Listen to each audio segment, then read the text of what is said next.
As a Japanese doctor, I must warn you. There are fruits that many of you believe are healthy, that could be destroying the strength in your legs, especially after the age of 60.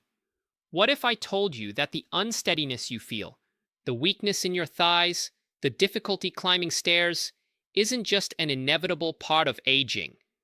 What if it was being quietly accelerated by the very foods you've been told to eat for a healthier life? Welcome back.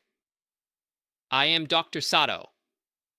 For decades, I have practiced medicine by blending the incredible precision of modern science with the profound, time-tested wisdom of my Japanese ancestors. I am not here to offer you a fleeting trick or a temporary fix. I am here to share the deep foundational secrets to a long, vibrant, and powerful life. And today, we must talk about your legs. In this episode, I will reveal the 7 fruits that are silently contributing to muscle decay and weakness in your lower body. Many of these will shock you. They are staples in households around the world, celebrated for their vitamins and sweetness. But it is that very sweetness that holds a dangerous secret. I will explain the science in a way that is simple to understand, showing you exactly how these fruits can trigger inflammation, damage muscle tissue, and rob you of your stability. I urge you, stay with me until the very end. The last 2 fruits on this list are by far the most common and the most deceptive. Understanding this information is not just about prevention, it is about reclaiming your power, your independence, and your ability to walk through life with confidence and strength. This knowledge could change the way you look at your fruit bowl forever. Before we uncover the first fruit, we must understand the enemy we are fighting. It has a clinical name, sarcopenia. It sounds complex, but it simply means the age-related loss of muscle mass and strength. It is the reason why a simple walk can feel like a marathon, why chairs suddenly seem lower and harder to get out of, and why the fear of falling becomes a constant, unwelcome companion. In the West, sarcopenia is often treated as an unavoidable consequence of getting older. But in Japan, we view it differently. We see it as a sign of imbalance, a signal that the body is not receiving what it needs to maintain its foundation. Your legs are your foundation. They are the pillars that carry you through your life's journey. When they weaken, your world shrinks. But this weakness is not just about muscle fiber. It begins with inflammation and cellular damage, much of which is driven by what we eat. I remember a patient of mine, Mr. Tanaka. He was a proud man, 72 years old, a former carpenter who had built his own home with his own 2 hands. He came to my clinic not with a specific illness, but with a quiet desperation in his eyes. "Doctor," he said, his voice low, "I feel like I'm disappearing. My legs, they feel like they belong to someone else. They are strangers to me." He told me he was eating healthier than ever. He had given up red meat and fatty foods. His breakfast was often a large bowl of fruit salad and a glass of orange juice. He believed he was doing everything right. But his blood tests told a different story. They showed high levels of inflammation and markers for something called advanced glycation end products, or AGEs.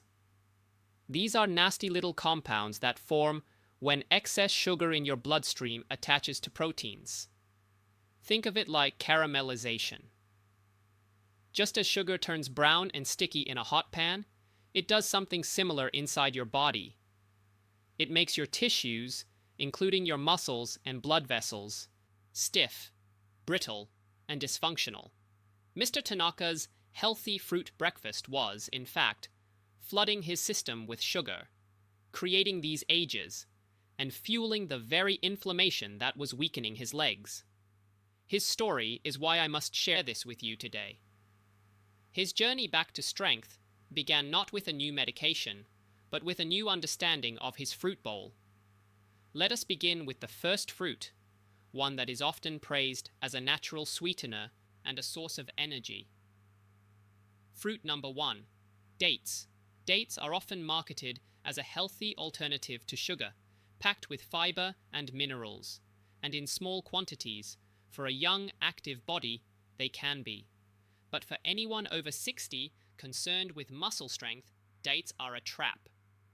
The reason is their incredibly high glycemic index, or GI. The GI is a measure of how quickly a food raises your blood sugar levels. Pure glucose is 100. Dates have a GI that can be as high as 103. This is not a gentle rise. It is a tidal wave of sugar hitting your bloodstream. When this happens, your body scrambles to produce insulin to manage the flood. This constant demand for insulin can lead to insulin resistance over time, a precursor to diabetes. But for your muscles, the immediate effect is just as damaging. The sugar spike directly fuels the creation of those advanced glycation end products I mentioned. These AGs are particularly destructive to the collagen in your muscle tissue and blood vessels. Collagen is the protein that gives your tissues structure and flexibility. When AGs attack it, your muscles become stiffer and less responsive. The blood vessels that supply your legs with oxygen and nutrients also become damaged and narrowed. Imagine the intricate network of a leaf's veins, carrying life to every part of it. Now imagine pouring sticky syrup over it, clogging those delicate pathways. That is what a high-sugar diet does to the microcirculation in your legs. Your muscles are slowly being starved of what they need to repair and maintain themselves. So while you may think a date is a natural treat, your body is experiencing it as a shock, a pro-inflammatory event that over time contributes directly to the weakening of your foundational strength.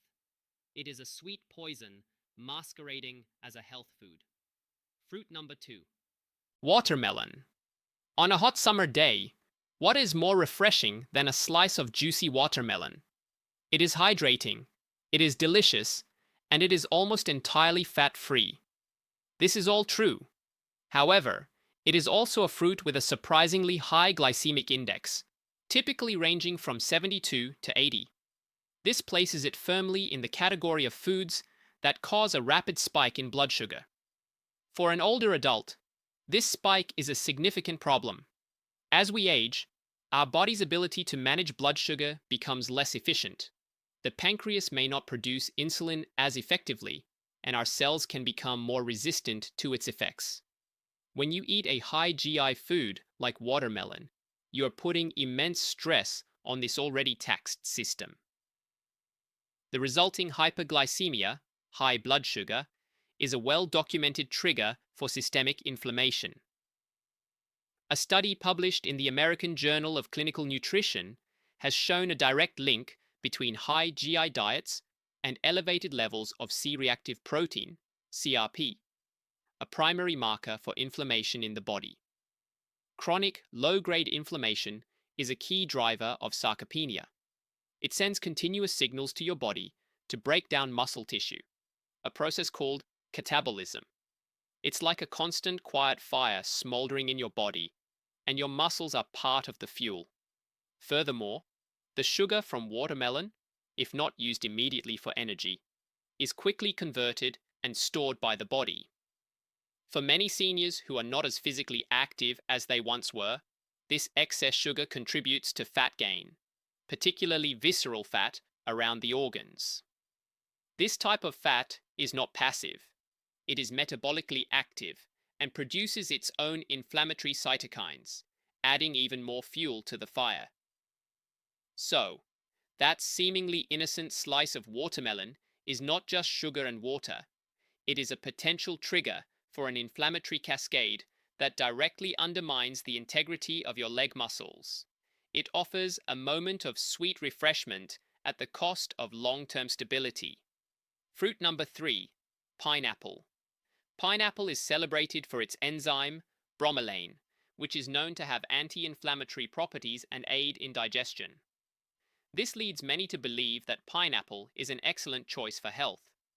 However, This is a classic example of where a single benefit can be overshadowed by a significant drawback. The pineapple, especially when ripe, is loaded with sugar. Its glycemic index is around 66, which is still considered in the medium to high range. While bromelain can be beneficial, consuming it by eating large amounts of sweet ripe pineapple creates a paradox. You are consuming an anti-inflammatory enzyme alongside a huge dose of pro-inflammatory sugar. For the aging body, the negative impact of the sugar rush often outweighs the positive effect of the bromelain. The sudden influx of fructose and glucose from pineapple puts a heavy load on the liver and, as with the other fruits, spikes your blood sugar. This is where the concept of net effect becomes crucial. In traditional Japanese wellness, we always look at the whole picture, the balance. A food is not just its individual components, it is the total impact it has on the body's harmony. The sugar in pineapple disrupts this harmony.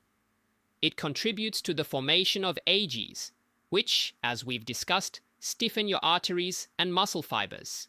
This is particularly detrimental to the legs, which are furthest from the heart and rely on flexible, open blood vessels for adequate circulation. I had a patient, a lovely woman named Mrs. Sato, no relation, who was 68 and suffered from terrible leg cramps and a feeling of heaviness. She told me she drank a large glass of fresh pineapple juice every morning, believing the bromelain would help with her joint aches. I explained to her that she was, in effect, pouring sugar on an inflammatory fire. We replaced her pineapple juice with a simple tea made from ginger and turmeric, both powerful natural anti-inflammatories. Within a month, the cramping had significantly reduced, and the feeling of heaviness in her legs began to lift.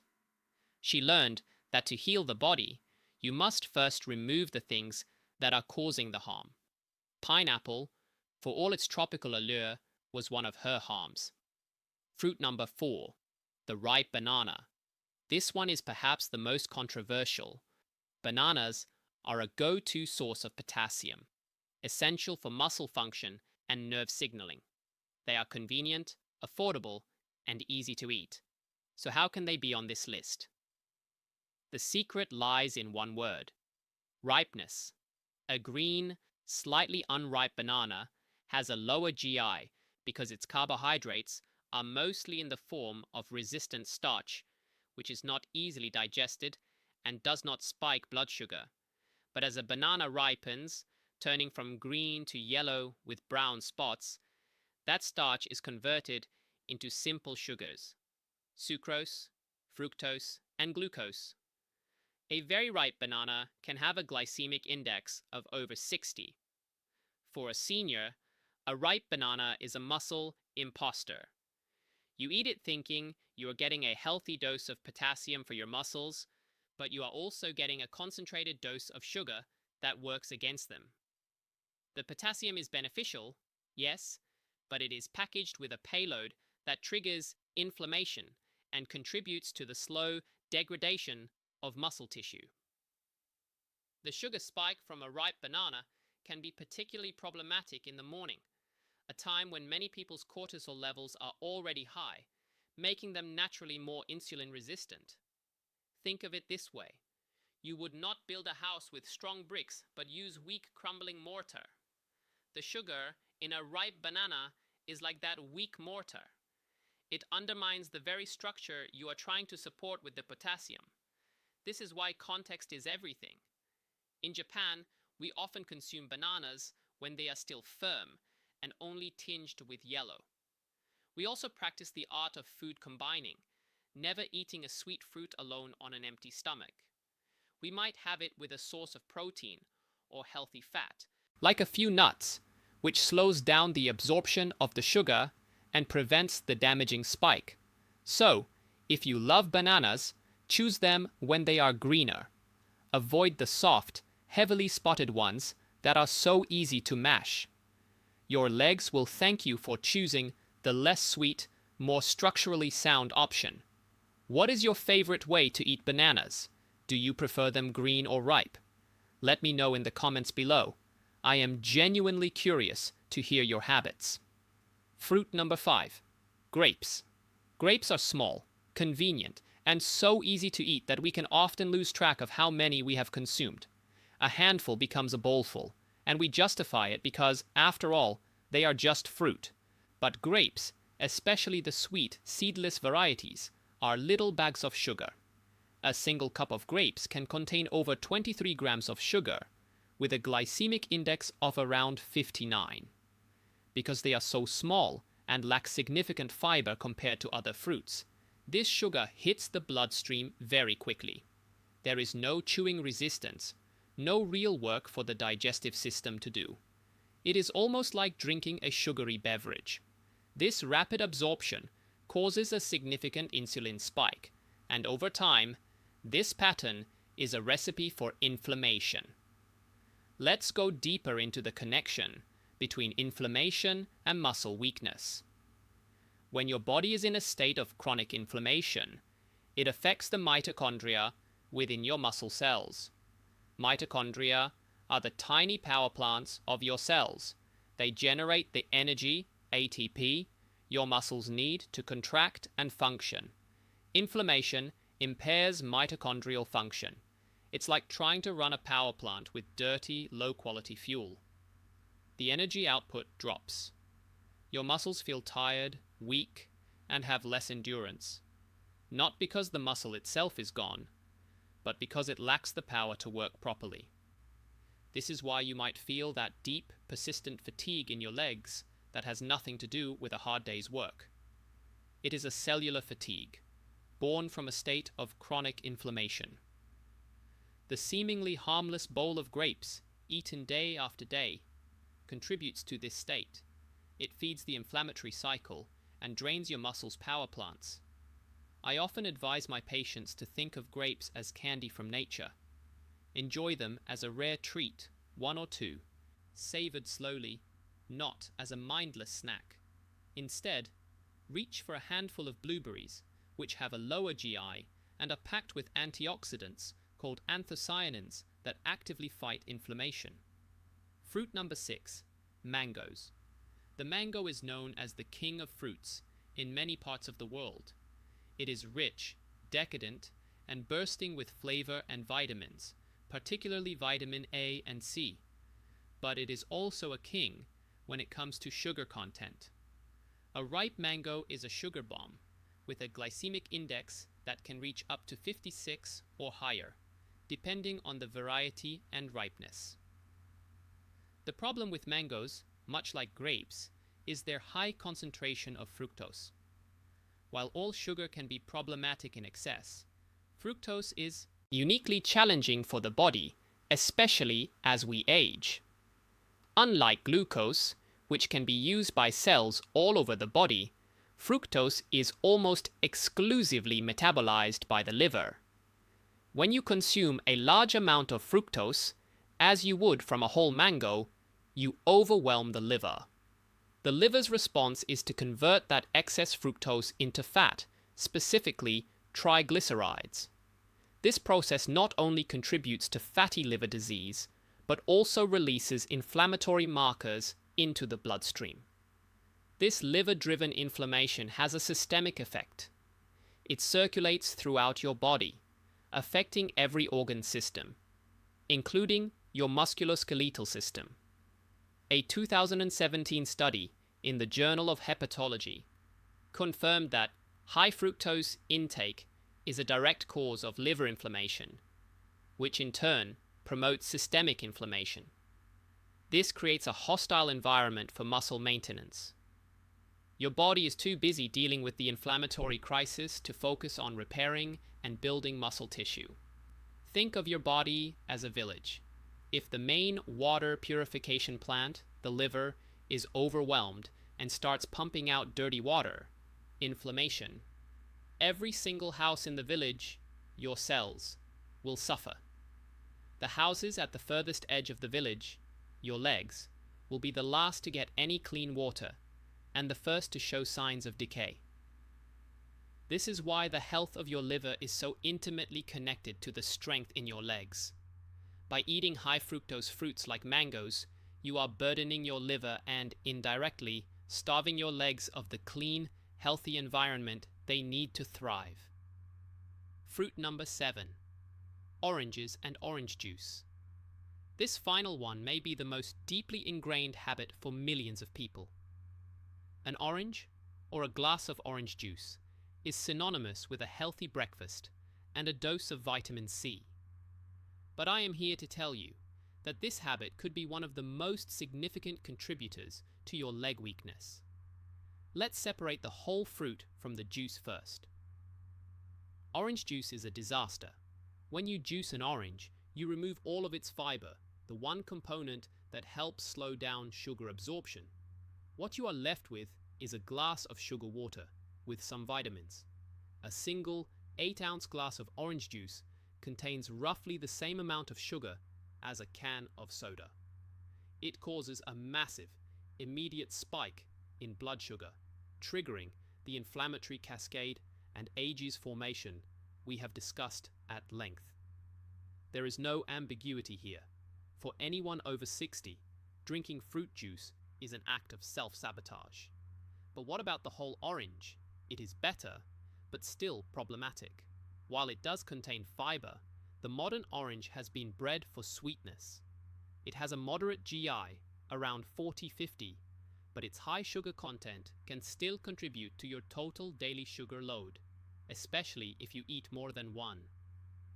The acidity of citrus fruits can also be an issue for some, but the primary problem remains the sugar.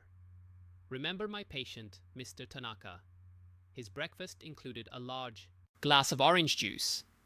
It was the first thing we eliminated. The simple act of replacing that glass of juice with a cup of green tea made a profound difference in his blood sugar control and his inflammation levels. The vitamin C you seek from an orange can be much more effectively obtained from other sources, like bell peppers, strawberries, or broccoli, without the accompanying sugar load. We have been conditioned by decades of marketing to believe that a glass of orange juice is the cornerstone of a healthy start to the day.